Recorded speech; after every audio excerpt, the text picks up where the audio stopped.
गुरुर् ब्रह्मा गुरुर्विष्णु गुरुर्देव महेश्वरा गुरु साक्षात परब्रह्म तस्मै श्री गुरवे नमः तस्मै श्री गुरवे नमः। आप सभी को शिक्षक दिवस की हार्दिक हार्दिक शुभकामनाएं। स्टडी विद वीआई और रेडियो फन द्वारा आयोजित इस कार्यक्रम में आप सभी का हार्दिक स्वागत है।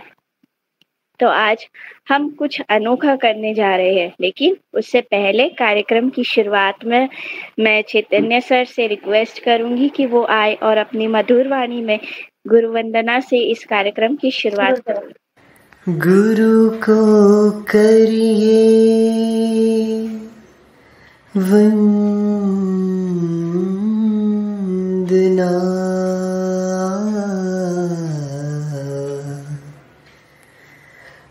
भाव से बारंबार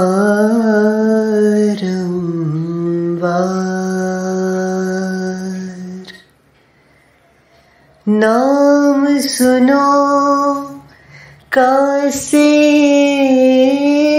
किया,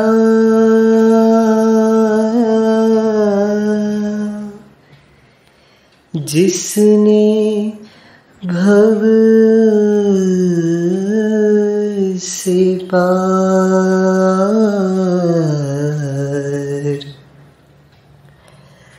जिसने भव से पार। गुरुवर तुम्हारे प्यार ने जीना सिखा दिया, गुरुवर तुम्हारे प्यार ने जीना सिखा दिया। मुझको तुम्हारे प्यार ने, मुझको तुम्हारे प्यार ने इंसान बना दिया, गुरुवर तुम्हारे प्यार ने जीना सिखा दिया, जीना सिखा दिया, जीना सिखा दिया। धन्यवाद चैतन्य सर, आपने बहुत ही सुंदर शब्दों में हमें गुरु वंदना से अवगत कराया और अपनी मधुर वाणी से हमें परिचित कराया। धन्यवाद एक बार फिर से आपका। और मैं नीतू गर्ग धन्यवाद करती हूँ सभी सुनने वालों का और सभी को शिक्षक दिवस की हार्दिक शुभकामनाएं देती हूँ। जैसा कि हम सभी जानते हैं कि हमारे भारत के प्रथम उपराष्ट्रपति डॉक्टर सर्वपल्ली राधाकृष्ण के जन्मदिन के शुभ अवसर पर शिक्षक दिवस मनाया जाता है। उन्हें अपने सभी विद्यार्थियों से बहुत प्रेम था और एक बार उनके विद्यार्थी उनके जन्मदिन मनाने आए तो उन्होंने कहा कि अगर मेरा जन्मदिन मनाना चाहते हो तो जाकर दुनिया के सभी शिक्षकों का सम्मान करो। और तभी से उनका जन्मदिन एक शिक्षक दिवस के रूप में मनाया जाने लगा। आज हम सभी एक बार स्टडी विद वीआई की पूरी टीम की ओर से सभी शिक्षकों को हार्दिक शुभकामनाएं देते हैं। और आज शिक्षक दिवस के अवसर पर हम बात करेंगे, कुछ हटकर हम बात करेंगे भारत की पहली महिला शिक्षिका की, भारत की पहली महिला शिक्षिका की। जी हाँ, हम बात करेंगे भारत की पहली महिला शिक्षिका। तो हम सभी जानते हैं और बहुत ही गर्व की बात है कि वो शिक्षिका आज भी हम सबके बीच अमर है, उनके विचार अमर है। उनका नाम है सावित्रीबाई फुले, जिनका जन्म 3 जनवरी सन 1831 को बॉम्बे प्रेसिडेंसी के नायगांव में हुआ और उनके माता का नाम लक्ष्मी और पिता का नाम खंडोजी था। वे अपने 3 भाई बहनों में सबसे छोटी थी और उनका जन्म एक दलित परिवार में हुआ, एक ऐसी जाति में जहाँ पढ़ना लिखना मना था। तो मैम, क्या आप हमें सावित्रीबाई के बारे में और कुछ जानकारी देंगी? जी बिल्कुल। एक बार जब बहुत छोटी थी सावित्री, तो उन्होंने अंग्रेजी किताब को उठाकर और उसे पढ़ने की कोशिश की। तो जैसे ही उनके पिता ने देखा कि ये अंग्रेजी किताब को पढ़ रही हैं, तो उन्होंने किताब को छीनकर और उसको फाड़कर फेंक दिया और अपनी बेटी को समझाते हुए कहा कि बेटी, तुमने जिस जाति में जन्म लिया है उसमें तुम्हें पढ़ने का अधिकार बिल्कुल भी नहीं है। बस अब यहाँ से आग लग गई सावित्री के मन में पढ़ने की, और उन्होंने उन्होंने सोचा कि अब तो मुझे अवश्य पढ़ना ही है। परंतु इस आग को मन में दबाए हुए और सावित्री का नन्ही सी उम्र में केवल 9 वर्ष की जब वे थी, 12 वर्षीय ज्योतिराव फुले के साथ उनका विवाह हो गया। तो मैं आप सबको बताती हूँ कि ज्योतिराव फुले कौन थे। वैसे तो ज्योतिराव फुले उनके सावित्रीबाई फुले के पति थे, लेकिन केवल यही उनका परिचय नहीं है। ज्योतिराव फुले एक बहुत ही सफल लेखक, क्रांतिकारी थे और उन्होंने अपने पत्नी के सपनों को पूरा करने में अपना भरपूर योगदान दिया। सावित्रीबाई के शिक्षक बनकर उन्होंने उनका मार्गदर्शन किया। जैसे कि हम जानते हैं कि सावित्रीबाई फुले बचपन से ही पढ़ना चाहती थी और जब उनके पति को यह बात पता चली तो वे उन्हें स्वयं पढ़ाते थे, और क्योंकि घर में तो पढ़ा नहीं सकते थे तो वह अपनी बहन और अपनी पत्नी सावित्रीबाई फुले को खेत में पढ़ाया करते थे, जब सावित्रीबाई उनके लिए भोजन लेकर जाया करती थी। और यही से चालू होता है सावित्रीबाई फुले का शिक्षक बनने तक का सफर। तो मैम, आपसे जानना चाहेंगे आगे की कहानी। हाँ, इतना अच्छा काम करते हुए कौन बर्दाश्त कर सकता है, और चोरी छिपकर हम कितने काम कर सकते हैं। तो बस यही हुआ उनके साथ भी। उन्हें एक बार पढ़ाते हुए आसपास के खेत में काम करते हुए लोगों ने देख लिया और बस जाकर शिकायत कर दी घर में। और उसका नतीजा क्या हुआ? नतीजा अनुसार दोनों को घर से बाहर निकाल दिया गया। अब ये दोनों घर से तो बाहर हो गए, घर तो इन्होंने छोड़ दिया, परंतु इन्होंने समाज सुधार के कारण नहीं छोड़े। ज्योतिबा फुले के एक दोस्त थे उस्मान शेख, जिनके घर में इन्होंने शरण ली, और उस्मान शेख की एक बहन थी फातिमा शेख, जिनसे सावित्रीबाई फुले की अच्छी दोस्ती हो गई थी। बातों बातों में एक बार सावित्रीबाई फुले ने अपनी मित्र से कहा कि मुझे पढ़ने का शौक है। बस जब उन्हें पता लगा तो दोनों ने साथ मिलकर अपनी पढ़ाई शुरू की और दोनों ने खूब पढ़ा। सावित्रीबाई फुले केवल खुद ही नहीं पढ़ना चाहती थी, वे चाहती थी कि मैं खुद तो पढ़ूं, साथ ही साथ जो भी बालिकाएं पढ़ना चाहती हैं मैं सबको पढ़ाऊं, सबको शिक्षित करूं। और बस यहीं से शुरुआत हुई। और आपको जानकर हर्ष होगा कि केवल 17 वर्ष की उम्र में, जब केवल सावित्रीबाई फुले 17 वर्ष की ही थी, तब उन्होंने एक स्त्री विद्यालय खोला। सन 1838 1 जनवरी सन 1848 1848 में एक पुणे में एक स्त्री विद्यालय खोला गया, और ये पुणे में पहला स्त्री विद्यालय था। और मैं आपको बता दूं कि इस समय इस विद्यालय में 9 छात्राएं शिक्षा लेने आई। कितना मुश्किल था ये काम, जब बालिकाओं को घर से ही नहीं निकलने दिया जाता था तो उनकी शिक्षा कराना तो बहुत दूर था। और इस विद्यालय में 9 छात्राएं शिक्षा लेने आई। धीरे धीरे ये छात्राएं बढ़कर 25 तक इनकी संख्या हो गई थी। इनकी संख्या 25 तक हो गई थी। तो मैम, आप समझ सकती हैं कि कितना मुश्किल होगा ये काम करना, कि 9 छात्राओं को घर से निकालना और उन्हें शिक्षा दिलाना।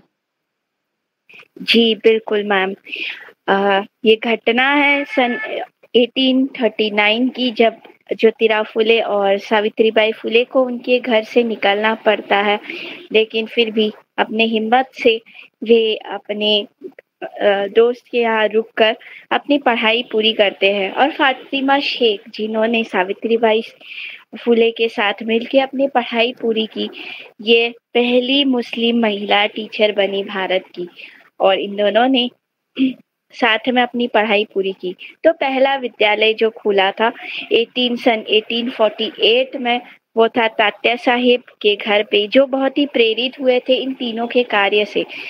फातिमा शेख, सावित्रीबाई फुले और महात्मा ज्योतिराव फुले के कार्यों से जो प्रेरित हुए थे, तो उन्होंने अपने घर में एक विद्यालय खोलने की परमिशन दी थी और ये विद्यालय भीड़ेवाड़ा पुणे में खोला गया था। उसके बाद दूसरा विद्यालय फातिमा शेख के घर पे खोला और इसी बीच सन 1850 में ज्योतिराव फुले और सावित्रीबाई फुले ने 2 एजुकेशनल इंस्टीट्यूशंस खोले, जिसमें वे केवल महिलाओं को ही नहीं, लेकिन कुछ जातियां जो बहुत ही पीछे थी, समाज ने उन्हें शिक्षा का अधिकार नहीं दिया, ऐसे सभी लोगों को शिक्षित करने के लिए उन्होंने 2 एजुकेशनल इंस्टीट्यूशन खोले, जिनके अंडर ही ये तीनों विद्यालय खुलते हैं।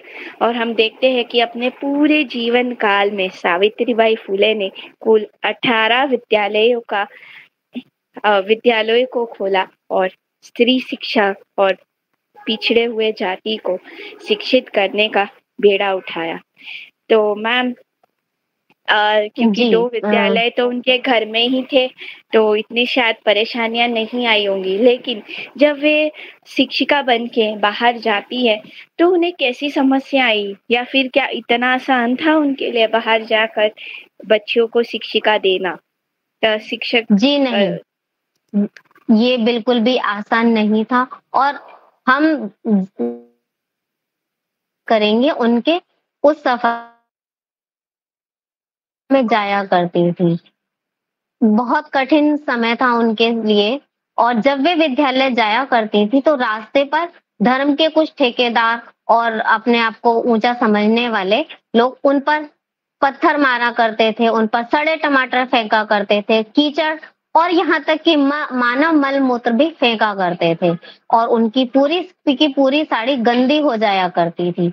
परंतु इस सब को सहन करते हुए भी वे पढ़ाने जाती रहीं और जब बहुत सहन से बाहर हो गया तब उन्होंने अपने पति से कहा, तो पति ने भी धैर्य रखा और उन्हें समझाया, उन्हें सुझाव दिया कि आप ऐसा कीजिए कि एक साड़ी अपने बैग में और रख कर ले जाया कीजिए और स्कूल में जाकर उसे बदल दिया कीजिए। तब इन्होंने ऐसा ही करना शुरू किया, परंतु यह भी कितने दिन चलता। जब देखा लोगों ने कि ये तो सहन करती जा रही है तो उसे भी कोई बर्दाश्त नहीं कर सकता।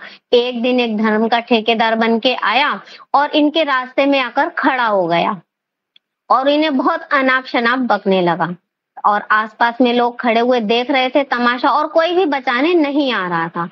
तब कहते हैं ना कि जब कोई हमारी मदद करने नहीं आता तो हमें खुद ही अपने लिए बोलना पड़ता है और यही हुआ सावित्रीबाई फुले के साथ भी। और कहते हैं कि जब स्त्री अगर जोश में आ जाती है तो वो दुर्गा बन जाती है, तो यही सब हुआ और सावित्रीबाई फुले ने खुद को बचाते हुए आगे बढ़कर जोर से एक तमाचा उस व्यक्ति के मुंह पर जड़ दिया। बस यही इस तमाचे को जड़ना था और उस दिन के बाद सारे धर्म के ठेकेदार जो भी थे सब शांत बैठ गए और उन पे कीचड़ फेंकना, पत्थर मारना सब कुछ बंद हो गया।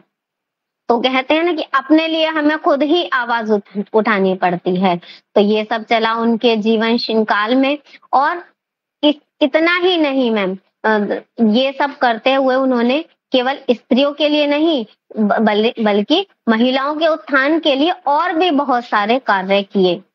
उन्होंने विधवाओं के पुनर्विवाह, जो कि विधवाओं को उस समय गंजा कर दिया जाता था, जब किसी महिला के पति की मृत्यु हो जाती थी तो उन्हें गंजा कर दिया जाता था और उन्हें समाज से बेदखल भी कर दिया जाता था। इतना ही नहीं, उन्हें उनके साथ यौन शोषण भी किया जाता था। इस सब को रोकने के लिए उन्होंने विधवा पुनर्विवाह का भी उत्थान किया और कन्या शिशु हत्या को भी रोका। इस सब के लिए उन्होंने बहुत कार्य किए। मैम आप थोड़ा सा आप आगे बताइए। जी मैम, बिल्कुल। महात्मा ज्योतिबा फुले जिन्हें हम ज्योतिराव फुले के नाम से जानते हैं, उन्हें समाज कार्यों के वजह से महात्मा की उपाधि मिली और वे महात्मा ज्योतिबा फुले के नाम से जाने जाने लगे। तो उनके साथ मिलकर सावित्रीबाई फुले ने सत्यशोधक समाज की स्थापना की। इतना ही नहीं, लेकिन उन्होंने बाल हत्या प्रतिबंध गृह की भी स्थापना की। ऐसे कई सारे ऑर्गेनाइजेशंस के माध्यम से उन्होंने अपने कार्य को आगे बढ़ाया। वे केवल महिलाओं के लिए काम नहीं करती थी, लेकिन उन्होंने हर उन इंसान के लिए काम किया जिसे समाज ने पहचानने से इनकार कर दिया हो, या फिर समाज ने उन्हें पिछड़ा कहकर एक कोने में मरने के लिए छोड़ दिया। इतना ही नहीं, उन्होंने अपने घर में कुआं भी खोदा था, जिसका पानी हर किसी के लिए अवेलेबल था, क्योंकि उस जमाने में अछूत जातियों को सामान्य कुएं से पानी लेना तक अलाउड नहीं था। और मैम, आपको पता है एक किस्सा उनके जीवन का बहुत ही फेमस है, क्योंकि सावित्रीबाई फुले और ज्योतिराव फुले का कोई अपना बच्चा नहीं था। तो ऐसा कहा जाता है कि एक ब्राह्मण विधवा थी जिनका नाम था काशीबाई, और जिन्हें किसी कारणवश वो गर्भवती हो जाती है और एक बच्चे को जन्म देती है। जब वो आत्महत्या करने जाती है तो सावित्रीबाई फुले उन्हें रोककर अपने ऑर्गेनाइजेशन में लाती है, उनकी सेफली डिलीवरी करवाती है और उनसे जो पुत्र की प्राप्ति होती है उसे यशवंतराव नाम दे के वो अपना एडॉप्टेड बेटा मानती है, और वो आगे चल के एक डॉक्टर बनते हैं और अपने माता पिता के सामाजिक कार्य में उनकी सहायता करता है। तो मैम, इससे पहले कि हम आगे बढ़े, मैं जानना चाहूंगी कि क्या आज समाज की परिस्थिति ऐसी ही है या फिर हमें थोड़े बहुत सुधार मिलते हैं, क्योंकि इसके बाद हम देखते हैं कि कई सारे लॉज आए थे, ब्रिटिश लॉज, जिसने या विडो रीमैरिज के परमिशन दिए थे, जिन्होंने चाइल्ड मैरिजेस को बंद करवाया था, लेकिन ये कितना सफल रहा और आज ये कितना है, आप इस पर क्या कहेंगी? मैम, सफल तो हुआ है, मैं कहना चाहूंगी, लेकिन पूर्ण रूप से अभी हमें इसमें सफलता नहीं मिल पाई है और इसके लिए हम खुद ही जिम्मेदार हैं। छोटे छोटे गांवों में अभी बिल्कुल जैसा पहले था वैसा ही सब कुछ है। और मैं आपसे जानना चाहूंगी कि आप तो मुंबई शहर से बिलोंग करती हैं, तो क्या वहां पर महिलाओं की स्थिति और बच्चों की स्थिति उन्हें कैसी है वहां पर?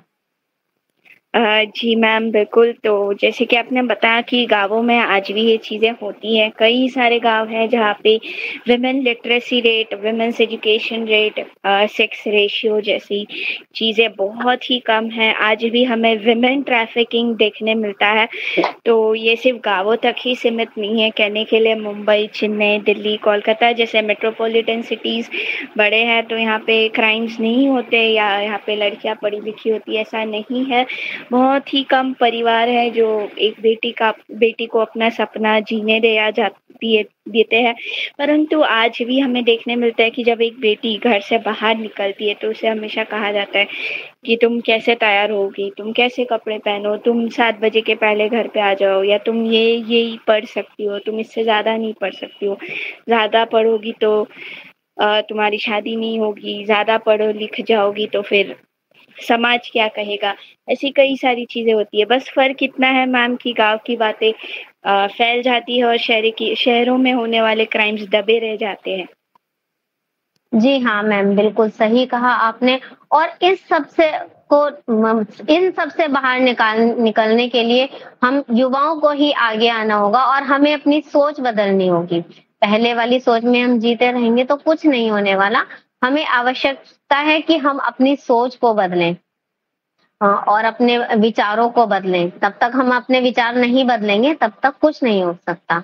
इन सबको आगे बढ़ाने के लिए सावित्रीबाई फुले ने काव्य फुले और सुबोध रत्नाकर नामक 2 पुस्तकें भी लिखी जो कि बहुत प्रसिद्ध हुई।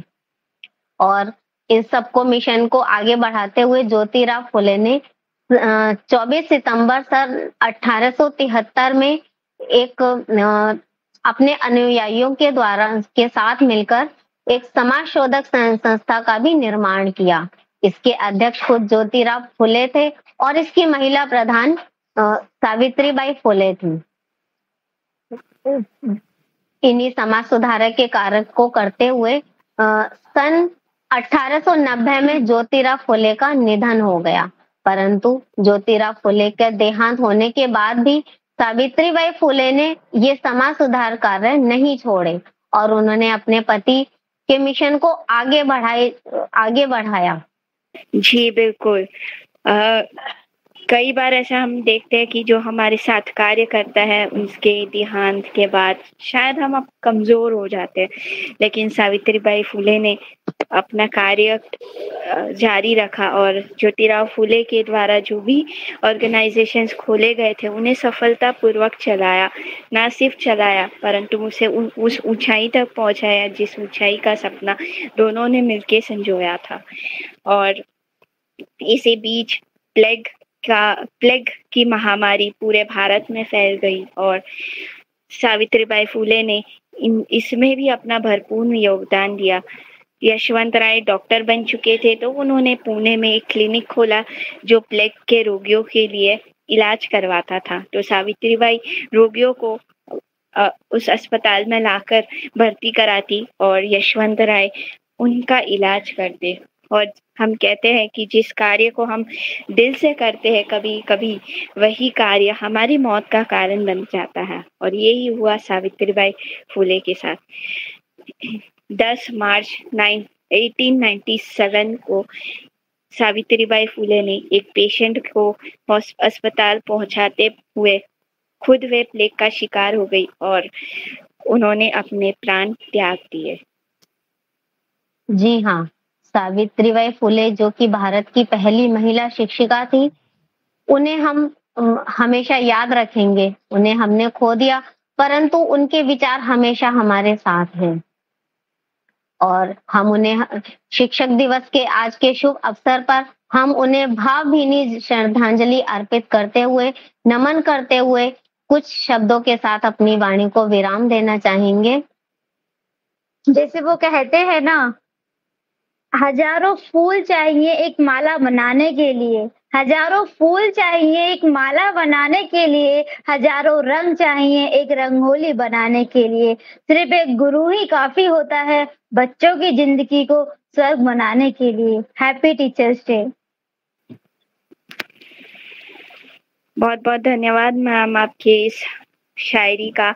तो हम सभी गुरुजनों को कोटि कोटि वंदन करते हुए आप सभी टीचर से इतना ही कहना चाहूंगी, आपसे ये पूरा जहान है, क्योंकि एक शिक्षक ही है जो इस पूरी दुनिया को रचाता है और एक अच्छा शिक्षक वही होता है जो केवल किताबी ज्ञान ना देकर उन्हें सही और गलत का फर्क भी बताए। तो सावित्रीबाई फुले, महात्मा फुले और सभी शिक्षकों को हम हमारी पूरी टीम की ओर से श्रद्धांजलि अर्पित करते हुए मैं इस कार्यक्रम से आप सबसे विदा लेना चाहूंगी। तो धन्यवाद नीतू मैम, आप मेरे साथ पूरे इस कार्यक्रम में जुड़े रहे। स्नेहा मैम, चैतन्य सर, आपका भी बहुत बहुत धन्यवाद और धन्यवाद हमारी सभी ऑडियंस का। सबको एक बार फिर से शिक्षक दिवस की हार्दिक शुभकामनाएं।